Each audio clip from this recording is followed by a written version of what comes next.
बालाजी महाराज हनुमान जन्मोत्सव की आपको अनंत शुभकामनाएं मेरी यानी आरजे कार्तिक की ओर से।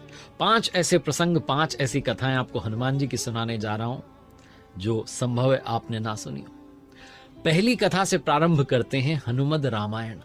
ये कथा केवल राम कथा की शुरुआत नहीं है, बल्कि त्याग, भक्ति, ज्ञान और विनम्रता की पराकाष्ठा का प्रतीक है। भगवान श्री राम का जब अयोध्या में राज्याभिषेक हो गया तो हनुमान जी हिमालय चले गए। गहन तपस्या में, भक्ति में लीन रहते हुए एक विशाल शिला पर प्रतिदिन अपने नख से, अपने नाखूनों से राम कथा लिखते रहे। और ये लेखन केवल कथा नहीं थी, बल्कि श्री राम जी की महिमा, उनके चरित्र और लीला की दिव्य अनुभूति थी, जो बाद में हनुमद रामायण के रूप में पहचानी गई। महर्षि वाल्मीकि जी ने भी कठिन तप और साधना से वाल्मीकि रामायण की रचना की। जब वो इसे भगवान शिव जी को समर्पित करने कैलाश पर पहुंचे तो देखा कि हनुमान जी ने वहां नख लेखित रामायण है। उन्होंने नख से जो है रामायण लिख दिया। उस दिव्य लेखनी को देख करके चिंतित और चकित हो गए वाल्मीकि जी। उन्हें लगा कि तपस्या व्यर्थ हो जाएगी, हनुमान जी की रचना कहीं अधिक श्रेष्ठ है, भावपूर्ण है। महर्षि वाल्मीकि जी की भावना को समझते हुए, उनकी कृति को सम्मान देते हुए हनुमान जी ने अपनी रामायण को प्रभु श्री राम के चरणों में समर्पित कर समुद्र में प्रवाहित कर दिया। ये केवल एक ग्रंथ का विसर्जन नहीं था, ये उनके समर्पण, विनम्रता और दूसरों की भावना को आदर देने की मिसाल थी। हनुमान जी के इस त्याग से और महानता से प्रभावित होकर महर्षि वाल्मीकि ने उन्हें प्रणाम किया और वचन दिया कि कलयुग में पुनः जन्म लूंगा और एक ऐसी रामायण रचूंगा जो आम जनमानस की भाषा में होगी। ये संकेत तुलसीदास जी की रामचरितमानस का आधार बन गया।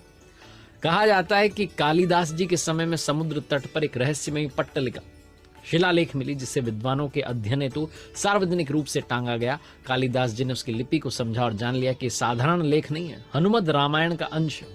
बाद में शिला तुलसीदास जी को मिली, उन्होंने इसे सौभाग्य मानकर पूज्य भाव से स्वीकारा। तो ये कथा थी हनुमद रामायण की। दूसरी कथा है महाभारत के काल की। महाभारत के युद्ध से पहले अर्जुन अपनी अद्वितीय वीरता और धनुर्विद्या पर अत्यधिक गर्व करने लगे थे। युद्ध में लगातार जीत मिल रही थी, अपराजय रहने की भावना थी, अंदर अहंकार जन्म ले चुका था। सर्वश्रेष्ठ धनुर्धर इस धरा का अर्जुन ने खुद को मान लिया था। लगता था कि समकक्ष कोई है ही नहीं। एक बार तीर्थ यात्रा के दौरान जब अर्जुन रामेश्वरम पहुंचे, जहां भगवान श्री राम ने लंका पर चढ़ाई के समय वानरों की सहायता से समुद्र पर पुल बनवाया था, उस राम सेतु को देखकर अर्जुन के मन में प्रश्न उठा कि भगवान राम तो परम शक्तिशाली थे, फिर उन्होंने पत्थरों का सहारा क्यों लिया? वो तो बाणों से ही एक अटूट पुल बना सकते थे, बाण की जो है पुल तैयार हो सकती थी। उन्हीं विचारों में डूबे अर्जुन को वहां एक वानर दिखाई दिया, जो कोई और नहीं, स्वयं भगवान श्री राम के अनन्य भक्त हनुमान जी थे। हनुमान जी ने अर्जुन की आंखों में छलकता घमंड पहचान लिया और मुस्कुराते हुए पूछा, हे पार्थ, किस सोच में डूबे हो? अर्जुन ने अपनी बात रखी कि यदि मैं श्री राम जी के समय में होता तो अकेले बाणों से समुद्र पर ऐसा पुल बना देता जिसे किसी भी वानर का भार भी तोड़ ना पाता। हनुमान जी ने शांत स्वर में उत्तर दिया, अर्जुन, तुम्हारे बाणों में शक्ति होगी, परंतु वानरों का भार कोई साधारण बात नहीं थी। यदि श्री राम ने पत्थरों का सहारा लिया तो उनमें भी गहरा अर्थ था। अर्जुन की बात सहन नहीं, उन्होंने चुनौती दी, मैं सिद्ध कर सकता हूं कि मेरा बाणों का पुल अटूट रहेगा। हनुमान जी बोले, तो फिर परीक्षा हो जाए। यदि मेरे 3 कदम चलते ही वो पुल टूट गया तो तुम्हें अग्नि में प्रवेश करना है।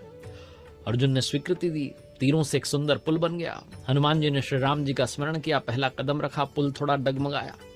दूसरे कदम पर पुल में कंपन हुआ और जैसे ही तीसरा कदम पड़ा वो पुल पूरी तरीके से टूट गया, सरोवर में गिर गया। अर्जुन स्तब्ध रह गए। अर्जुन को अपनी प्रतिज्ञा निभानी थी, अग्नि में प्रवेश करने की तैयारी की। तभी भगवान वहां प्रकट होते हैं, श्री कृष्ण, और कहते हैं, अर्जुन रुको। दोनों ने प्रणाम करते हैं। श्री कृष्ण भगवान हनुमान जी की ओर देखकर कहते हैं, हे पवनसुत, आज तुमने अर्जुन को ठीक पाठ पढ़ाया, लेकिन क्या तुमने सोचा कि पुल टूट कैसे गया? हनुमान जी ने उत्तर दिया, मुझे लगा कि ये पुल ठीक नहीं था। भगवान बोले, नहीं, जब तुमने अंतिम कदम रखा तब मेरा शरीर घायल हुआ। मैं स्वयं कछुए के रूप में उस पुल के नीचे लेटा था ताकि तुम्हारे पग का भार सह सकूं। यदि मैं नहीं होता तो पुल पहले ही क्षण में टूट जाता। ये सुनकर हनुमान जी भाव विह्वल हो गए, भगवान के चरणों में गिर गए, क्षमा मांगी। अर्जुन ने कहा, प्रभु, अहंकार ने मेरी बुद्धि को ढक लिया था, अब मुझे भक्ति और विनम्रता का अर्थ समझ में आ गया। भगवान श्री कृष्ण ने कहा, हनुमान, आपने अर्जुन का मार्गदर्शन किया, अब मेरी इच्छा है कि आप महाभारत के युद्ध में अर्जुन के रथ की ध्वजा पर विराजमान हो जाओ। आपकी उपस्थिति से रथ कभी पराजित नहीं होगा। हनुमान जी ने आनंद पूर्वक बात को स्वीकारा और महाभारत के युद्ध में अर्जुन के रथ की ध्वजा पर स्थान ग्रहण कर लिया। तो ये दूसरी कथा थी हनुमान जी और अर्जुन की भेंट की। अब आगे बढ़ते हैं और तीसरी कथा के बारे में बात करते हैं। ये जो तीसरी कथा है, इसमें हम बात करेंगे कि हनुमान जी के जो अलग अलग नाम है उनके पीछे की कथाएं क्या है। हनुमान जी भक्ति, शक्ति और विनम्रता की जीवंत प्रतिमा है। उनके कई सारे नाम हैं और हर नाम के पीछे एक अद्भुत कथा, एक महान भावार्थ है। उनकी माता थी अंजना और पिता थे केसरी, जो सुमेरु पर्वत के पराक्रमी राजा थे। इसी कारण उन्हें अंजनी पुत्र कहा जाता है। परंतु उनकी उत्पत्ति केवल सांसारिक माता पिता से नहीं, उनकी आत्मा में समाई थी स्वयं वायुदेव की प्राण वायु। वायुदेव ने उन्हें प्राण दान दिया, इसलिए वो कहलाए पवन पुत्र। प्राचीन काल में वायु को मारुत भी कहा जाता था, अतः उन्हें मारुति नंदन के नाम से भी पूजा गया। और भगवान शिव जी का अवतार हैं, इसलिए शंकर सुवन है। एक समय इंद्रदेव ने अपने वज्र से जब बालक हनुमान की ठोड़ी पर प्रहार किया तो हनु जो है वो घायल हो गई। ठुड्डी को हनु कहते हैं, तभी से उनका नाम पड़ा हनुमान, जिसका अर्थ है जिसकी हनु टूट गई। उनका शरीर वज्र के समान अटूट और शक्तिशाली है। न केवल वज्र को झेल सकते थे हनुमान जी, बल्कि वज्रवत बन चुके थे। इसी कारण उन्हें वज्रांग बली कहा गया, जो बाद में बजरंग बली हो गया।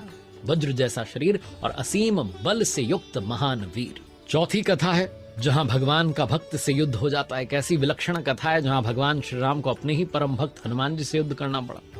गुरु विश्वामित्र जी ने राम जी को आदेश दिया कि राजा ययाति का वध करें, लेकिन ययाति किसी से टकराना नहीं चाहते थे। भागते हुए शरण में पहुंचे हनुमान जी के पास। हनुमान जी जो हमेशा धर्म और वचन के रक्षक हैं, उन्होंने राजा को आश्रय दिया और वचन दिया कि जब तक जीवित हूं आपको कोई क्षति नहीं पहुंचा सकता। भगवान श्री राम ने अपने गुरु की आज्ञा मानते हुए हनुमान जी पर बाण चलाए, लेकिन सब व्यर्थ हो गए। हनुमान जी ने कोई शस्त्र नहीं उठाया, कोई युद्ध नहीं किया, बस आंखें मूंद कर ध्यान में रहे। और जब पूछा राम जी ने कि कौन सा मंत्र जप रहे थे, तो हनुमान जी ने मुस्कुरा कर कहा, बस आपका नाम राम जप रहा था। राम नाम की महिमा इतनी प्रबल थी कि स्वयं राम भी उन्हें पराजित न कर सके। विश्वामित्र जी भी द्रवित हो गए। उन्होंने हनुमान जी की भक्ति को नमन किया और धर्म संकट से राम जी को मुक्त कर दिया। ये कथा सिखाती है राम से बड़ा राम का नाम। अब आइए पांचवी कथा की ओर आगे बढ़ते हैं। और पांचवी जो कथा है वो है ब्रह्मास्त्र की। हनुमान जी की शक्ति सिर्फ उनके शारीरिक बल में ही नहीं, बल्कि उनके आत्मबल में, भक्ति में भी छुपी थी। वो वैसे तो स्वयं में ही इतने सामर्थ्यवान थे कि उन्हें किसी वरदान की आवश्यकता नहीं थी, फिर भी ब्रह्मदेव ने उन्हें कुछ विशेष वरदान प्रदान किए। और इन वरदानों में सबसे प्रभावशाली वरदान था कि ब्रह्मास्त्र जैसा महाशक्तिशाली अस्त्र भी हनुमान जी को हानि नहीं पहुंचा सकता।